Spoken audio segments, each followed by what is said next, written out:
Bom, pessoal, vamos lá. Então, é, do começo. O que que nós vamos falar? É, hoje, né, estava previsto a imaginologia do coração. E semana que vem a do pulmão, ou o contrário. Enfim. Só que o que que acontece? Especificamente, quando a gente fala do exame de imagem do tórax, existem algumas incidências, a gente viu, né? Aquilo lá, PPA, nos membros especificamente a gente viu, oblíqua, né? Algumas coisas assim, igual lá no joelho, aquela da patela lá que é a tangencial, a gente viu, né? Algumas incidências que são específicas dependendo da articulação que você está avaliando, né? Igual quadril, rotação interna, rotação externa, né? Do ombro também.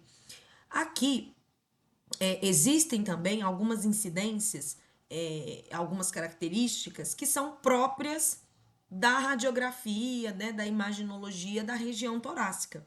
E região torácica não da coluna, porque a gente já viu coluna torácica, mas da caixa torácica, né? Então, para ver as costelas, para ver o coração, para ver os pulmões, né? O coração ali é a região do mediastino.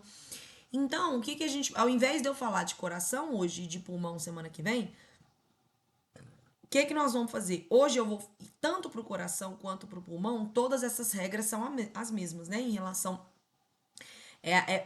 Regras para visualização da caixa torácica de uma forma geral. Então, o que que a gente vai fazer?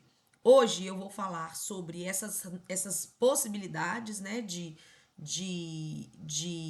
posicionamentos, de incidências para essas radiografias da caixa torácica, que visualizam tanto o pulmão quanto o coração. A gente vai ver aqui agora, né, nas imagens.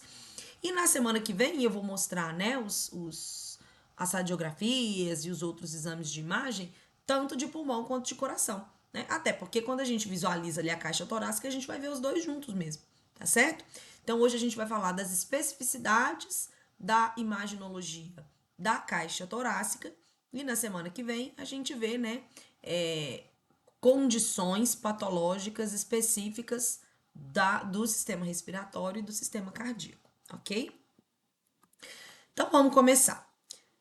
O que é o tórax, né? Relembrando aí. Então, o tórax é essa região superior aí do seu tronco, que fica entre sua cabeça, né, o pescoço, ali a região cervical e o abdômen. A caixa torácica, ela tem, né, então os ossos dela aí, que são as costelas, o externo e a coluna, né, as vértebras. Então, o externo protege anteriormente, as costelas no aspecto anterolateral e posterior, e bem no meio, posteriormente, as vértebras. A gente tem, né, por exemplo, participação da clavícula, mas ela, né, participa ali com o externo, mas ela não é uma constituinte da caixa torácica. Bom, e aí a caixa torácica, ela serve para duas funções importantes. Ela está dentro do sistema respiratório e ela está dentro do sistema circulatório. Então a caixa torácica, ela é importante para diversas funções, para funções que são vitais para o indivíduo, né? Então você precisa respirar, seu coração precisa bater. E aonde que esse coração bate? Esse coração bate numa região que a gente chama aqui, né, de mediastino. O mediastino, então, é essa região do meio mesmo, entre os dois pulmões. O coração, então, ocupa o mediastino. Lembrando que o coração fica, né, atrás do externo. Vou diminuir isso aqui.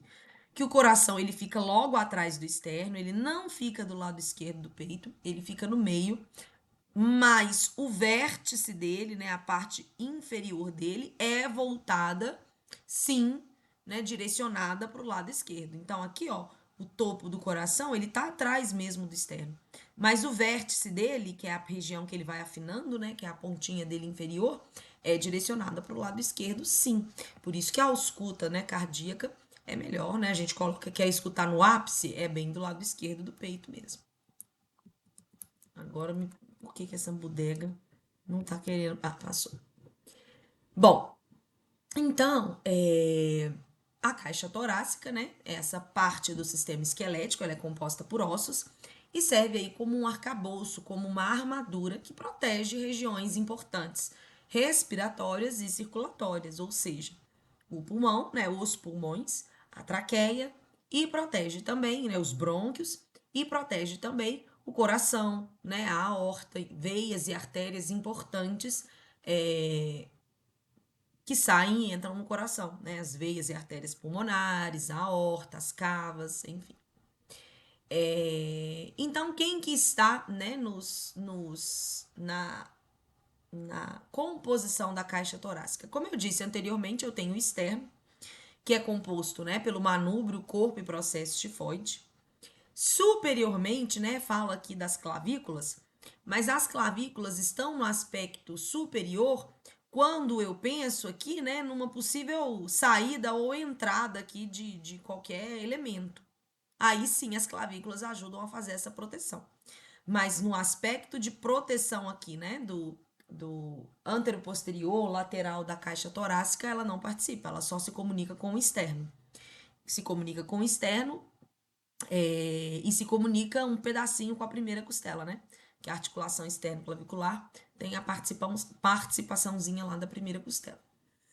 Posteriormente, né, eu tenho as costelas e atrás das costelas eu tenho as escápulas. Então, embora as escápulas façam esse reforço posterior da caixa torácica, embaixo das escápulas eu tenho a costela. Né? Então, a costela ela também faz esse reforço posterior. Desculpa, peraí.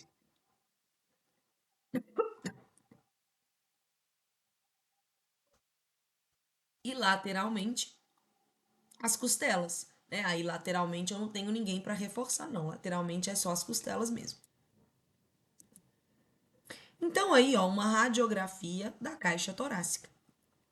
Eu consigo visualizar aqui em cima as clavículas. Eu consigo observar aqui, né, o contorno dos pulmões. Eu consigo observar também o contorno do coração do indivíduo.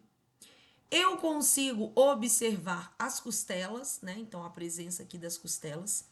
Essas regiões mais anteriores, essas partes da costela mais anterior, desculpa, mais horizontal.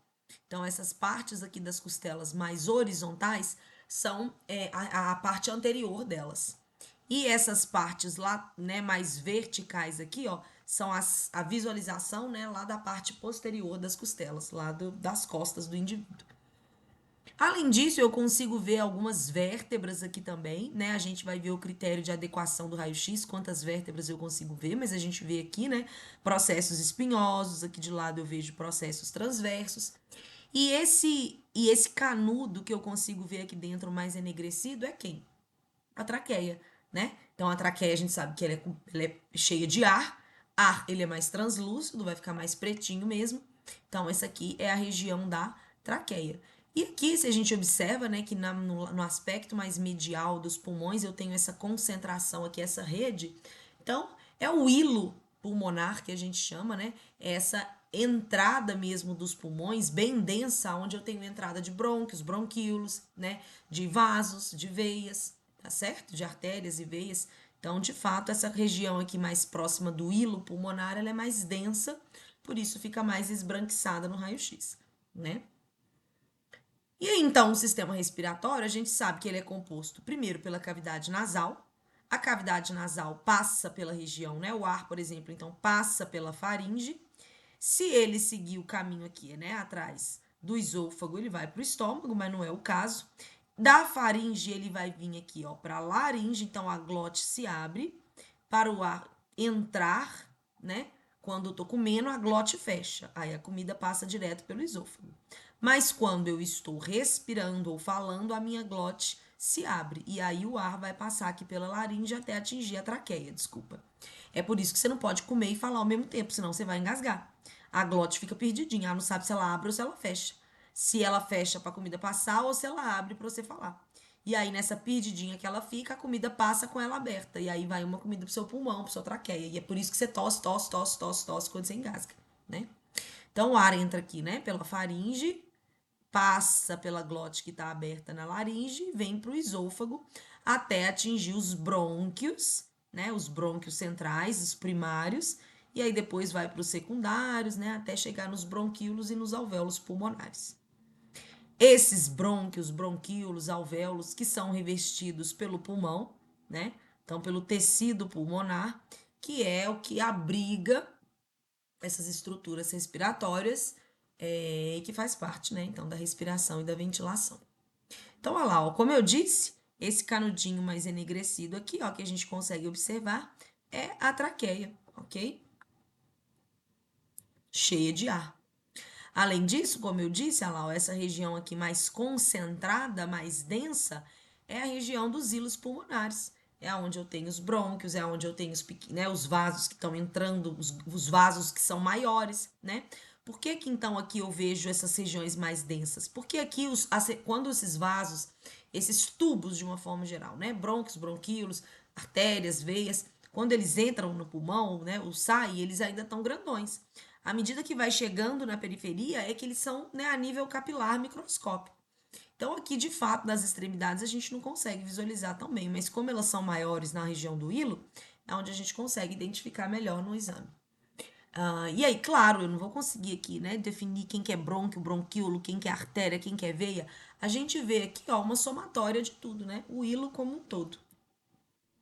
Então, ali mostrando de novo, né, lá, ó, então eu tenho escápula, tenho as costelas, essas mais deitadinhas é a região, né, a parte anterior das costelas, aquela mais verticalizada ali, ó, é a região posterior das costelas. Olha aqui os hilos pulmonares, né, de um lado e do outro. Claro que eu vejo muito melhor o hilo pulmonar direito do que o esquerdo, porque o esquerdo está parcialmente coberto pelo coração, né? E a gente vê que isso aqui, né, possivelmente é uma mulher, tem um acúmulo grande aqui de mamas, né? E aí eu tenho aqui então a traqueia de novo, né? Os pulmões da paciente aí, pulmão direito e pulmão esquerdo, essas setinhas são tudo direito e esquerdo. Aqui embaixo eu tenho quem? Eu tenho a cúpula diafragmática, né? O diafragma, que ele é importante porque, obviamente, né, ele é o principal músculo da respiração, a gente viu isso lá em pneumo. Então, ele é responsável por mais de 60% da sua respiração. E o diafragma também é o cara que divide o tórax do abdômen, né? Então, é o diafragma que faz essa divisão. Então, o diafragma é o principal músculo da respiração, como eu disse, né? Ele parece uma cúpulazinha mesmo aqui, então ele é bem côncavo, né? E olha lá, cada metade dele é denominada de hemidiafragma ou hemicúpula, e aí aqui que é o movimento da respiração, né? Quando a gente inspira, o diafragma desce, aumentando, diminuindo, desculpa, a pressão intratorácica e fazendo o ar entrar por uma diferença de pressão.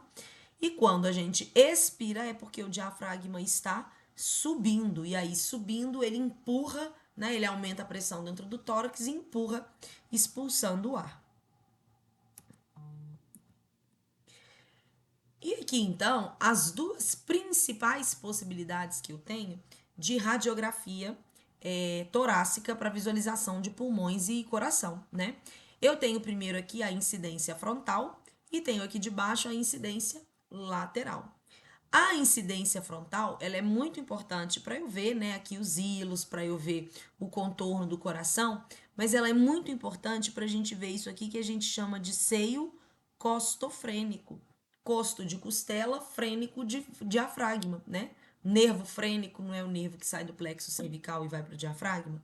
Então, frênico é relacionado ao diafragma. Então, estes aqui, ó, são os seios costofrênicos, são essas quinazinhas aqui, né? Essas quinas é o encontro das costelas com a cúpula aqui diafragmática. Eu tenho de um lado e tenho do outro.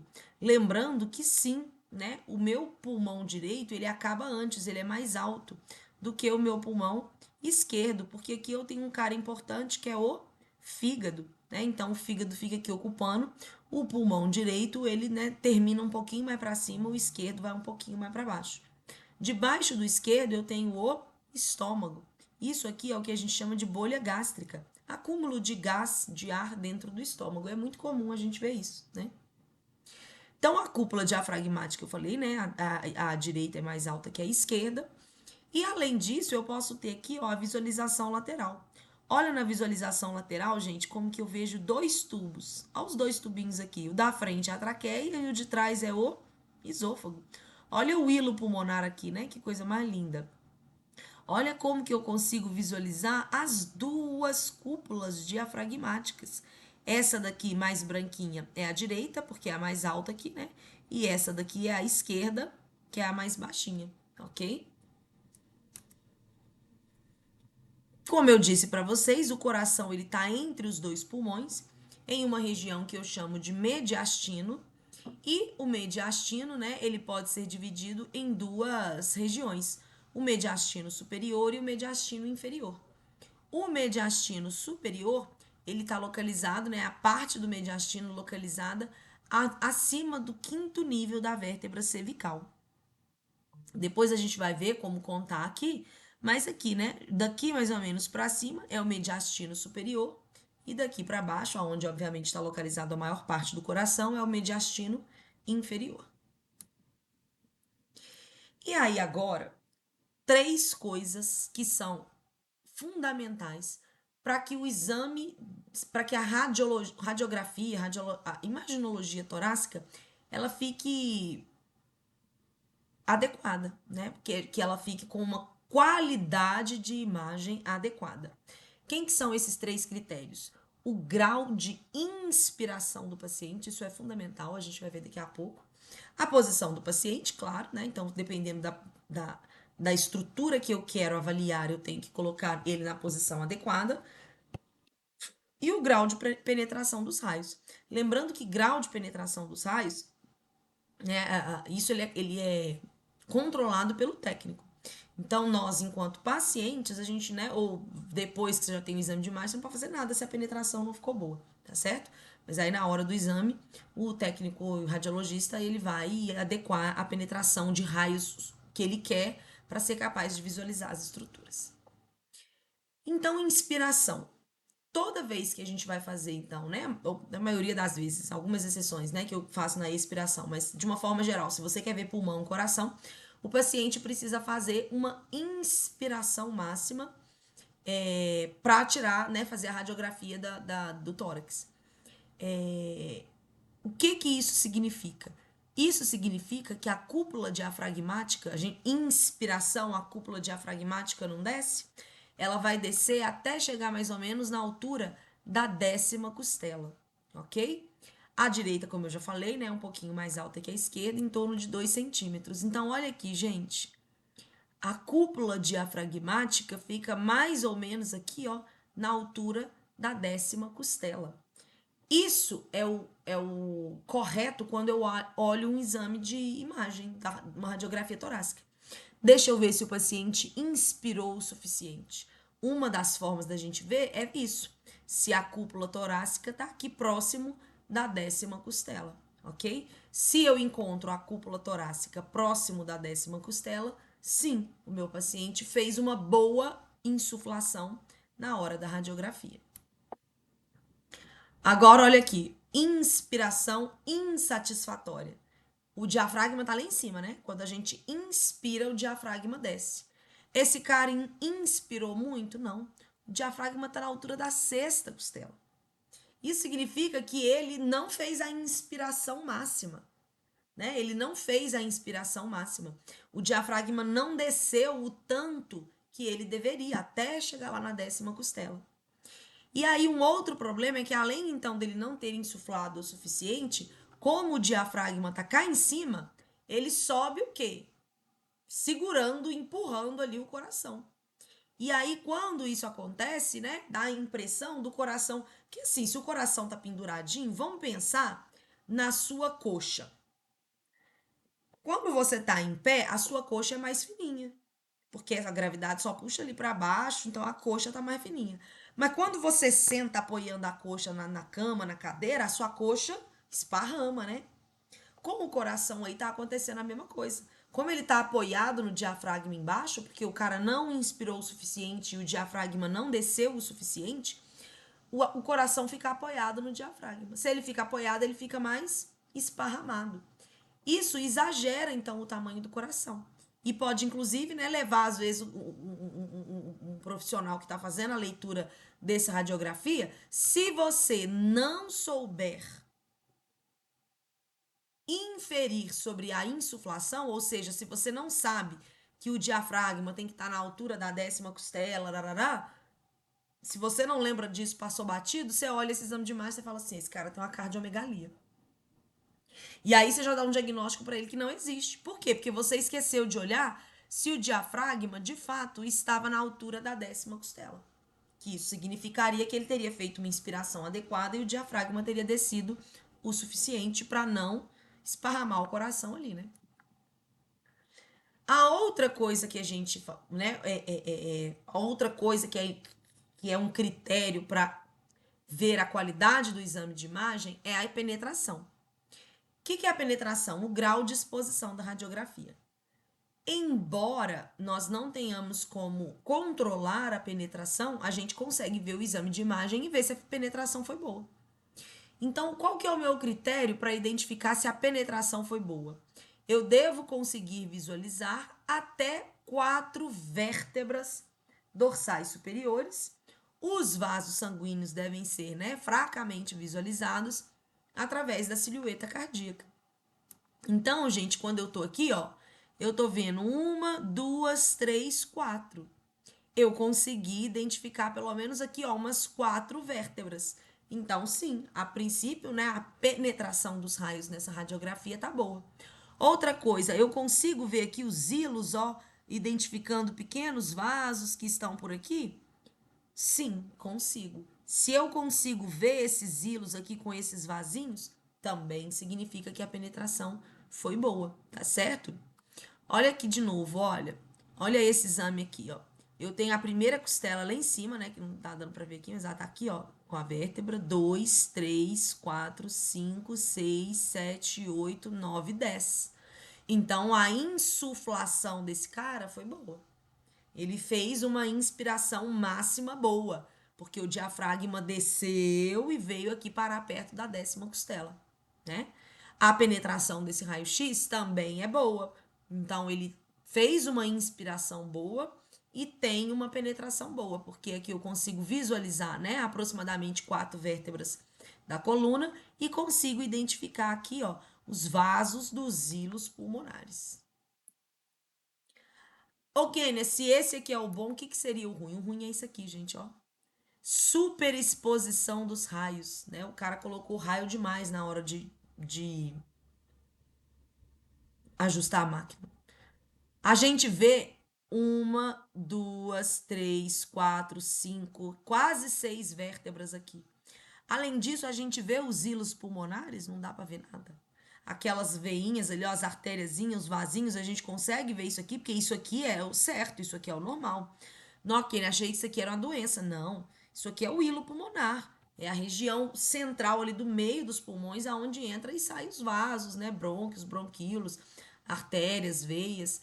Então, esse daqui, ó, exposição demais. Esse aqui, por outro lado, senhor, põe até os anos aqui. Exposição de menos. Quase não teve raio-x na hora de ajustar a máquina, quase não colocou uma penetração de raio-x adequada. Então, olha lá, eu não vejo vértebra basicamente nenhuma. Basicamente nenhuma. Os hilos, eu tô vendo o hilo até lá no, né, risquinho, até lá no seio costofrênico. Então, essa não é, quando tá branco demais, né, uma subexposição. Ou seja, poucos raios-x, né, estavam sendo liberados da máquina para incidir no paciente. Aqui foi uma superexposição, ele tomou uma bomba de raios-x, né? E o terceiro critério é a posição do paciente, né? Geralmente, a gente pode tirar o paciente de pé ou o paciente deitado. Se o paciente estiver deitado, lembra da coxa? Quando a gente deita, né? Quando a gente senta, ela vai esparramar? A mesma coisa. Seu coração, quando você deita, ele esparrama, né? Sobre a caixa torácica posterior. Então, é a mesma coisa da sua perna quando você encosta. Seu coração tá lá penduradinho e fica magrinho. Quando você deita, que ele se esparrama, né? Dentro da caixa torácica, ele vai ficar maior. Então, a gente vê, né? Que tem ali uma ampliação da silhueta cardíaca. E aí, é óbvio que isso aí a gente também é só saber, né? O paciente fez o exame em decúbito dorsal, ele vai ter uma silhueta cardíaca aumentada. Não por doença, mas porque o coração, né, esparramou ele mesmo. É natural. Qualquer tecido mole, quando encontra uma superfície, se esparrama, né? E aí, então, existem, como eu disse para vocês, as incidências mais tradicionais, rotineiras, né, da torácica, que é a PA, que é a póstero anterior, e a lateral, né, ou perfil, que eu já até mostrei ali as imagens ali nos slides anteriores. No bebê, por exemplo, ou no acamado, eu só posso fazer anteroposterior. Não dá para ficar virando esse paciente, né? Ele tá acamado, é um bebê. Então, geralmente, a gente faz só a anteroposterior, o raio entrando pela frente, porque ele tá deitado na cama, né? E sim, né, é possível levar a máquina de raio-x lá pro leito para ser feito o exame lá. Se não tiver como levar o paciente até uma sala. Mas além disso, da PA, da AP e do perfil, existem incidências adicionais que são importantes para visualizar estruturas específicas. E a gente vai falar delas: a apicolordótica, a decúbito lateral com raios horizontais e as oblíquas. Então vamos falar, né, primeiro da póstero anterior. A póstero anterior, gente, é aquela, o chassi liberando os raios-x está vindo daqui, olha a luz nas costas dela. Então, aqui, na verdade, é só onde está a chapa, que vai captar a imagem. Então, os raios-x estão vindo daqui de trás. Olha a luz vindo aqui, ó. O raio entra e atinge aqui a chapa, né? Aquela chapa para esbranquiçar ou enegrecer. Então, por isso que ela é póstero anterior. Os raios entram de trás e saem pela frente. Sempre colocar os braços afastados, né, para evitar a sobreposição de imagens. E como a gente já falou, fazer a inspiração, né, para o diafragma descer o suficiente. Então, olha lá, ó, os raios entrando por trás, né, vão sair lá na frente atingindo a chapa, né?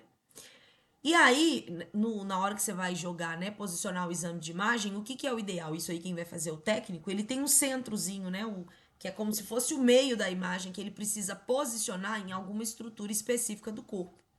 Na PA, ele precisa posicionar esse meiozinho como se fosse uma ponteirazinha, né, uma ponteira igual eu dou aula, vamos dizer assim, mas não é infravermelho não, né? Claro que não, pelo amor de Deus, porque o infravermelho, quando você posiciona muito tempo, ele queima.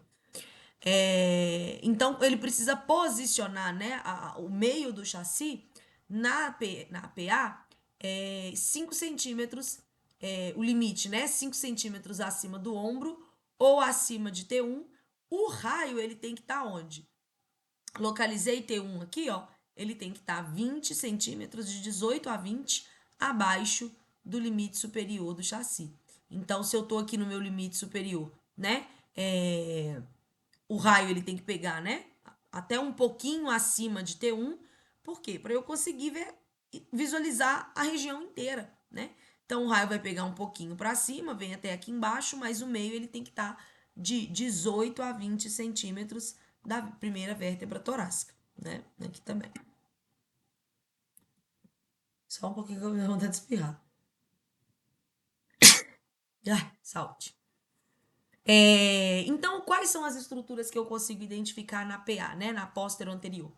A gente já viu, ó, e essa aqui é uma imagem com uma qualidade, amigos. Olha que raio-x maravilhoso. Vamos observar? Olha lá, ó, a primeira costela, que é essa aqui mais curvadinha. Então, a primeira, segunda, terceira, quarta, quinta, sexta, sétima, oitava, nona e a 10ª vai vir aqui, ó. Então, a cúpula diafragmática está na altura ali, mais ou menos, da 10ª costela. Show de bola. Tá com uma boa inspiração. E penetração? Eu consigo ver 1, 2, 3, 4 vértebras nítidas aqui e vejo os hilos aqui, né? Esses cordões aqui dos hilos pulmonares. Então, a penetração também tá ótima, né? E aí, a posição do paciente, então, é essa póstero anterior. Eu consigo identificar as clavículas, eu consigo identificar as escápulas. Ok, né? Por que a escápula tá cá de lado? Ué, porque seu paciente jogou o braço pro lado, né? Ele abriu justamente para tirar a escápula da frente, porque eu não quero ver a escápula. Eu não estou avaliando o membro superior, cintura escapular, eu estou avaliando agora pulmão. Então eu preciso tirar essa escápula da frente. Por isso que eu abro o braço. Quando eu abro o braço, as escápulas vêm aqui para a lateral. Como eu disse, né, a gente consegue visualizar aqui as costelas, a traqueia, que é esse tubo aqui no meio, os hilos pulmonares, os pulmões, né, pulmão direito, pulmão esquerdo e aqui embaixo a cúpula diafragmática. O externo, por exemplo, gente, ele é muito pouco visualizado, ele é esse aqui, ó, né? Mas a gente não consegue ver maravilhosamente os limites dele, nem as vértebras torácicas, né? Então, as vértebras torácicas, se o exame tiver uma boa penetração, eu vejo ali os primeiros, mas os outros já é mais difícil de visualizar, ok? Pacientes acamados ou crianças, a gente faz a AP. Então, o paciente, né, pode até, né, ser transferido lá para. Ah, mas por quê? Ah, se ele pode ser transferido, por que ele não pode virar o Fez uma cirurgia abdominal, não pode virar esse cara de lado, não pode virar esse cara de barriga para baixo. Então, até consegue tirar ele, né, através. Os técnicos têm um método, né, de levar pelo lençol, consegue transferir ele ali para a maca, para a mesa de realização do exame, mas. Tem que ser feito de né, entrando os raios anteriormente, porque esse cara não pode virar de lado ou virar de barriga para baixo. Isso pode ser feito, então, como eu disse, né, tanto na sala de exame, transferir o paciente ali, ou pode ser levado uma máquina de raio-x portátil no leito, né, na enfermaria, no CTI, aonde ele estiver. O raio central do raio-x deve estar onde? O raio central dele deve estar no sentido um pouco caudal, ou seja, um pouquinho inclinado para baixo, na direção da 7ª vértebra torácica. E aí, ó, a gente vendo, né? Cuidado. Quando eu faço, olha aqui para vocês verem. Quando eu faço uma PA, gente, os raios vão entrar lá de trás, não vão? Passam aqui pelo coração e batem. Olha aqui, ó. Como o coração tá mais perto do chassi, o raio tá entrando por trás, o coração fica um pouquinho menor. Não menor, né? Ele fica mais realista em relação ao tamanho exato dele. Por outro lado, quando eu faço uma AP, olha lá, o raio passa pelo coração logo aqui e olha como que ele projeta uma imagem muito maior. Então, sim, né? Pessoas que fazem a radiografia torácica em antero-posterior, né? A posição que o raio entra pela frente e vai bater lá atrás, a projeção do coração fica muito maior. É isso aqui, por exemplo, né? E aí, de novo, isso pode, né, causar diagnóstico errado se você não souber uma coisa simples, né, que é isso, que é uma AP ao invés de uma PA. Por isso que a PA é mais recomendada também. Lateral. Lateral, então, é quando eu quero ver a caixa torácica de lado, né? Eu vou colocar, eu posso colocar o lado esquerdo ou o lado direito, mas geralmente eu coloco o lado esquerdo, por quê, gente? Porque se eu colocar o lado esquerdo perto do chassi, o coração fica mais pertinho, né? E se o coração fica mais pertinho, a projeção dele é mais realista, é mais próxima do tamanho dele real. Por isso que geralmente a lateral é com o lado esquerdo, né? Que é o lado do coração, encostado lá no chassi, ok? E o raio central ele vem aqui, ó, perpendicular ao chassi, na região torácica da 7ª vértebra, a mesma altura da anteroposterior. E ali mostrando aqui, ó, essa daqui é uma radiografia lateral boa. Eu consigo ver as vértebras, as vértebras, né, da coluna. Eu consigo ver aqui, ó, a traqueia, aqui atrás o esôfago. Eu consigo ver algumas costelas aqui, o hilo pulmonar, a cúpula diafragma direita, que é a maior, a cúpula diafragma esquerda, que é a mais baixinha. Então aqui eu consigo ver tudo. Consigo ver tudo por quê, gente? Porque o paciente levantou o braço. E se o paciente não levantar o braço, se ele ficar cruzado aqui em cima do tórax, eu vejo alguma coisa? Claro que não, gente. Aí é um erro mesmo de posicionamento. Se o braço estiver na frente, ele vai tampar. E aí, se ele tampar, eu não consigo visualizar o que eu preciso. Então, por isso que a lateral a gente tem que tirar, né, os braços da frente. Então, aqui, como eu disse, o que dá para identificar aqui, ó. As vértebras torácicas, basicamente todas. 1, 2, 3, 4, 5, 6, 7, 8, 9, 10. Essa é a última, 11, né? E aqui dá para ver a outra ali em cima. Eu consigo ver as costelas, olha aqui que maravilha. Eu consigo ver o externo aqui na frente. Eu consigo ver os hilos pulmonares, né? Então, eu consigo visualizar, como eu já disse aqui, ó, as cúpulas diafragmáticas, ok? Agora, eu tenho algumas incidências que são as chamadas incidências especiais. Essa aqui, por exemplo, a gente chama de lordótica ou apiculordótica. A gente dá esse nome por quê? Porque o paciente precisa fazer essa projeção da lombar para frente. Então, ele coloca as mãos nas cinturas, né? Quando ele bota a mão na cintura assim, o ombro automaticamente gira internamente. O tórax tem que estar encostado no chassi, mas a lombar tem que estar deslocada para frente. Então, né, deslocar anteriormente a pelve mesmo. O chassi fica aqui, né, perpendicular, o chassi não, desculpa, o raio do raio-x vai bater aqui, perpendicular ao chassi aqui atrás. E qual que é o objetivo de fazer essa posição especificamente? Eliminar a presença das clavículas. Então, olha lá, ó, o indivíduo numa posição normal, as clavículas ficam aqui na frente. Quando ele faz especificamente essa posição, olha as clavículas como elas sobem. E quando elas sobem, eu consigo observar aqui, ó, o ápice do pulmão. Ah, eu estou suspeitando de uma telectasia no ápice do pulmão. Aqui não dá para ver direito, porque a escápula está aqui. Aqui, a escápula não, desculpa, a clavícula. Aqui eu consigo visualizar. Então, quando eu quero observar, né, situações específicas nos ápices do pulmão, por isso que é uma, né, apiclordótica, no ápice do pulmão, eu vou fazer esse posicionamento para tirar a clavícula da jogada, ok? Além disso, a gente tem as oblíquas. As oblíquas são aquelas que não é nem de lado e nem de frente. Não é totalmente de frente, não é totalmente de lado. Ela está no meio do caminho. Ela é oblíqua. Então, o paciente vai, né, ficar com o lado de interesse. Quem que é o lado de interesse? O lado que ele quer ver melhor. Ele não, né? O médico. O lado que o médico quer visualizar melhor. Então, olha lá. Se aqui, por exemplo, né, ele está vendo, os raios estão entrando aqui pelo lado esquerdo mesmo, né? E vão sair lá do lado direito, o coração tá longe, né, do chassi, o coração fica maior. Por outro lado, se ele entra aqui pelo lado direito e vai lá no lado esquerdo, o coração tá aqui pertinho do chassi, o coração já fica, né, numa projeção mais fidedigna, né? Um tamanho dele mais realista, mais próximo do real. Mas claro que às vezes você vai fazer essa daqui, com os raios entrando pela esquerda e o coração mais longe lá do chassi. Por quê? Porque eu quero observar melhor aqui na frente o lobo pulmonar esquerdo. Não tem problema, né? Mas aí você só precisa lembrar que nessa imagem, quando o coração está mais longe do chassi, ele tende a ficar né, um tamanho maior. Isso não significa que ele tem uma doença cardíaca. Só significa que, né, na hora de que física, né, a física explica a questão dos raios contornarem ele, quanto mais longe do chassi, maior a projeção da imagem na chapa, ok? E aqui, né, observando então aqui, né, as estruturas ósseas.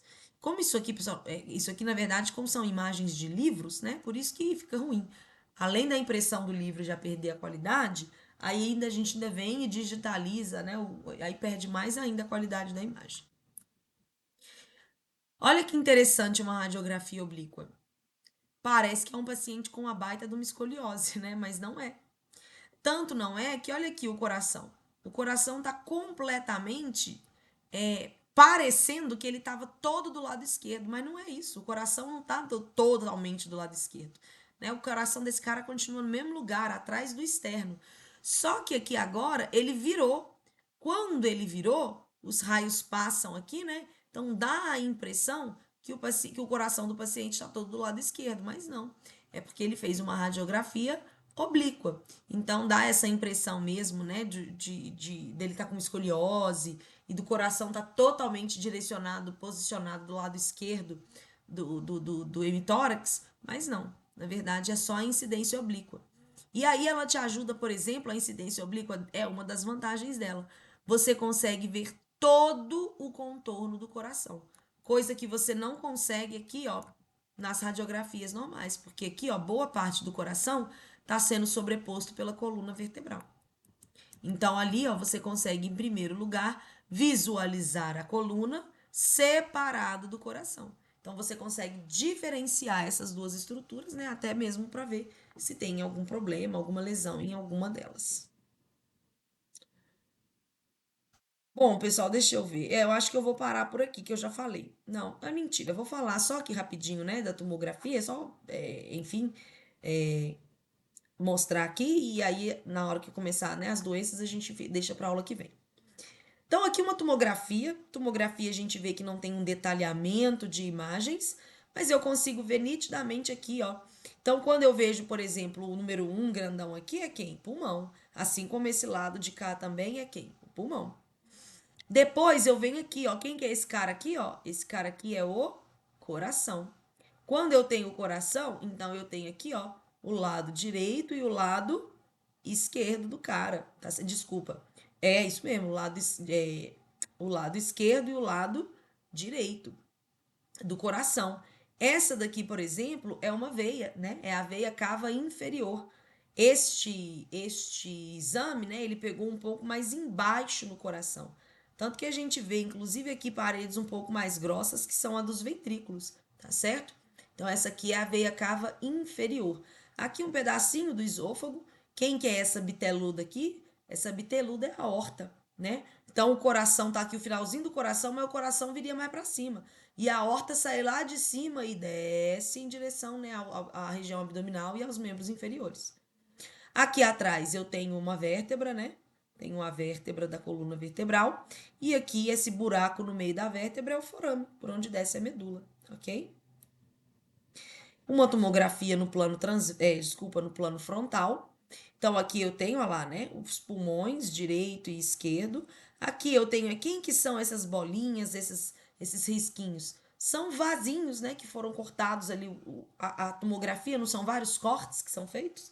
Então, na altura aí desse corte, são vários vasinhos mesmo, né, que estão cortados, ok? Eu vejo aqui nitidamente, né, a questão, o início ali da traqueia. Eu vejo aqui nitidamente as vértebras também. Vejo o coração com os seus contornos, ok? E por fim, a ressonância magnética. A ressonância magnética é aquela que eu tenho uma qualidade melhor das imagens. Olha aqui que maravilha. Essa não tá boa? Vamos mais para essas aqui. Olha esse coração, que maravilha. Olha aqui que belezura.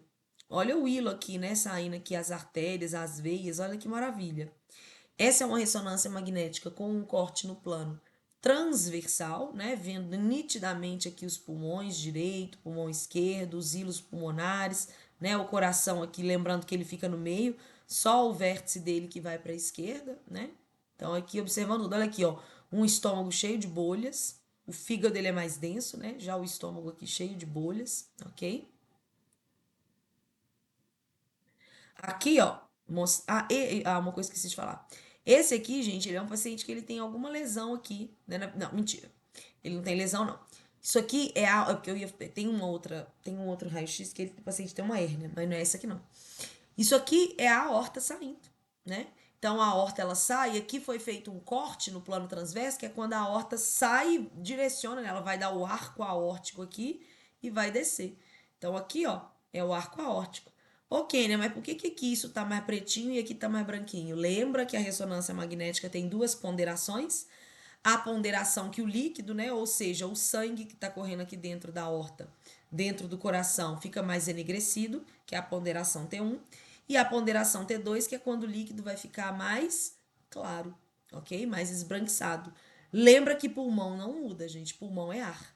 E o ar vai ser sempre preto, independente da, da ponderação das ressonâncias. Então, aqui é a mesma coisa lá, só que aqui agora embaixo uma ressonância com corte no plano transverso, né? Pegou na altura também do coração, da aorta, ok? E aqui uma ressonância magnética com um corte no plano sagital. Esse corte aqui no plano sagital, ele não pegou o coração, né? Então, ele pegou só um pulmão, ou o direito ou o esquerdo, tá certo? Mas, de novo, ponderação T1 e ponderação T2. Certo, gente? Aí as doenças eu vou deixar para aula que vem, ok? Vou